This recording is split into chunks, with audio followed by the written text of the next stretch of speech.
مرحبا أعزائنا المتابعين، عدنا إليكم بباب جديد وفصول جديدة ومواد جديدة للعقد الاجتماعي الذي تم طرحه في شمال وشرق سوريا.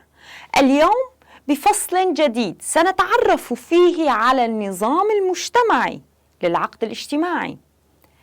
فالفصل الأول يتناول المادة رقم 74 التي تنص على: تقوم الإدارة الذاتية الديمقراطية لشمال وشرق سوريا بتنظيم حياتها المجتمعية الديمقراطية والحرة بناء على تشكيل الكومينات، المجالس، الأكاديميات، التعاونيات، الوحدات الاقتصادية المجتمعية والمؤسسات التي تتمم النظام الديمقراطي والمؤسسات التي تتمم النظام المجتمعي والتي تنظم نفسها بشكل كونفدرالي، ويتطور ويترسخ النظام الديمقراطي للمجتمع اعتمادا على هذه المؤسسات.